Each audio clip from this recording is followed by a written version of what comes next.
Hey everyone, it's been a minute since I've posted something here, and I wanted to pop in and share what I've been up to behind the scenes over the past few weeks.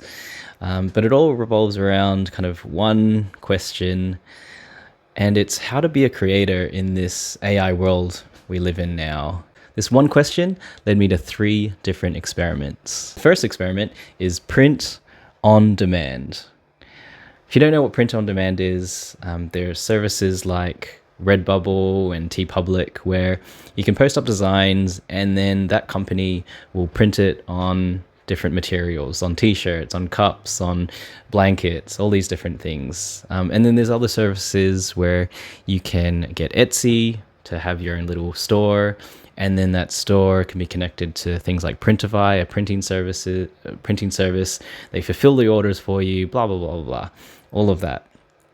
And then the thing that they're doing now with AI is they're getting AI designs, they're slapping them on t-shirts, and then trying to sell them. Is it is it ethical? Is it sustainable? I mean, there's some part of me that makes me think that this is viable, and I'm sure it is. Yes, it is a legit business model in some sense, but something felt a bit greasy about it. It kind of felt a bit soulless and, super competitive, just being in that space with t-shirts, all of those kind of very generic type of shirts out there. I don't want to hate on that. I'm sure people are making good money out of it, but just it didn't feel right. It felt like if I was to build something off this, it was building a house made out of sticks. I really had to enjoy it and love it. So that kind of fell by the wayside very quickly. The next type of experiment I tried with is using AI agents. There's this big buzz around how we can now not employ people and start to think about, hey, AI can do all these simple tasks. Why don't we just feed it the things that we do and then it'll replicate it? There's some interesting games that I've played where this kind of concept actually works, but in the real world, it works to an extent, or maybe I need to obviously play around with it for a bit longer. I think the main thing is that you really have to invest some time and energy into making this work. And for the most part, and on top of all of this, is you need a proven workflow. You need to have all of that kind of in mind to make this work. I know that there's a lot of no code technologies or kind of services out there like N8N, which was the one I was trying to use, but like AI and feeding it all together, I think it's got a bit of that. You need to be in it. You really need to be in it to know what you want to get. So I'm sure a lot of services and a lot of different agencies can use it to be really good. But then you're essentially saying you're outsourcing someone to build the agent. But I wanted to remove the middleman anyways.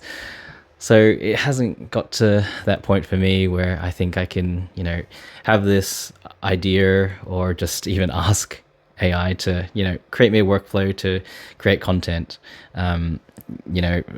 link it to my social media services, link it to some ideas databases, and then feed it stuff. It creates it, does all the captions, the audio, the visuals somehow. And once again, it's one of those things where, yes, it could work, but then there's a bit of soullessness to it. And it's just a bit strange to think about how, that is a model. It's manufacturing stuff. But yeah, is that where I wanted to be? And kind of led me also to this whole concept of faceless content. I think this is, I've seen, if you're around social media, you can kind of see where this is coming from.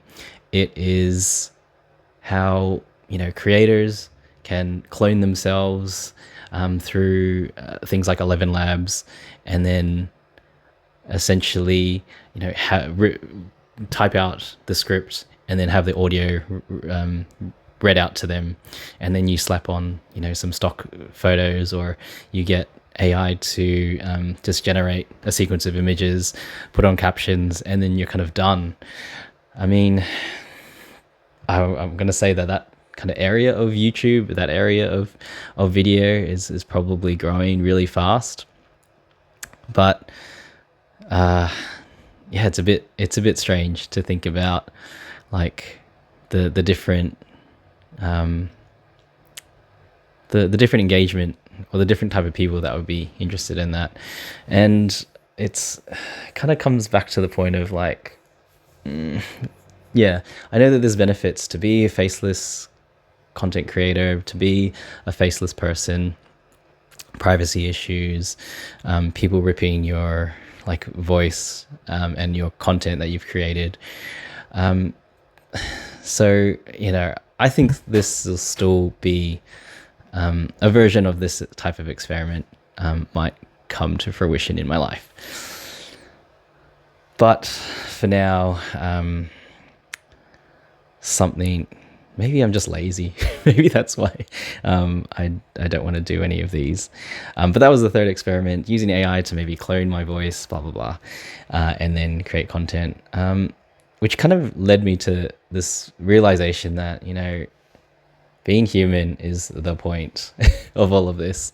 And if I'm not betting on being a human and betting on being a human creator, then what hope does that field, does that community have in this world? I know that AI tools can help us, and number one, yes, these slides have all been made by AI, our best friend in our lives, and the script of this has been summarized, at least, to help me use my notes. So, I mean, using AI in today's world, it's an interesting question that I think every creator will have to face. And I guess it's not about diving all the way into the deep end, trying to figure out the workflow and how AI is meant to kind of take over all of these tasks and make it easier, and make you go from zero to passive income, 100% fully AI automated businesses. I don't think we're there yet. And I think on top of just being human, the journey is the point as well. If the expertise that you experience,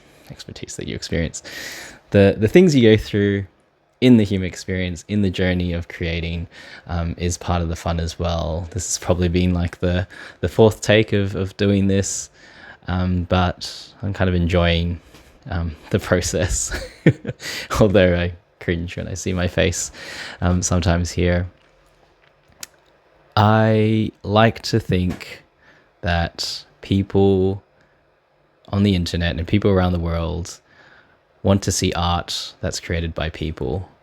And I guess that's why I have to kind of look myself in the mirror. There is a mirror over there. I have to look myself in the mirror and say, that's what I want to in this world. So I just got to show up and share the human experience with all of you. And I guess that's the point of creating and being in this world. So that's what I've been up to. I'm sure there will be more discussions and talks about things soon. Oh yeah, the next project that I'll be working on is with humans in mind. I've always noticed that I've been better at creating art or creating things when other people are involved. And I know that I'm a Enneagram 9, whatever that means. It means that I'm a person that is a peacekeeper and also likes people's suggestions. I have a social type in me, although it sometimes doesn't feel like it. And what that means is I I think that creating with others, collaborating with others, more importantly, is where I do my best work. So I'm asking you. Whoops, let's use this guy. There. I'm asking you for some help. I need suggestions to draw my next little collage thing. Oh, I don't have images of my collage things, but I kind of want to draw daily again. I'll try to do this as a monthly challenge. So 30 days, 30-ish or more suggestions. I'll try to draw for a specific amount of time each day, and then put it all into a nice big collage of things. And I don't know, turn it into a poster, turn it into a postcard, which I can share with everyone. And you know, you'll see the progress along the way. I think that's the most number one. It's going back to my roots and how I create things. I love that whole collage genre. I don't even know why I'm calling it collage, but it's more of a doodle. And it's, for me, a bit of like journaling, not only my experiences, but I like to randomly document the experiences of others as well. For all my other collages, there has been like little Easter eggs and little stories in it, and I think that makes me feel more human. And it's a type of style. It's a kind of genre that I look back on and really appreciate. It's like a big poster diary of sorts. And it's something that I've done before, so I'm sure that will be fun. So I will post more about getting suggestions from you soon. And don't forget, being human is the point. All right, thanks for listening, everyone. I will catch you in the next one. Bye.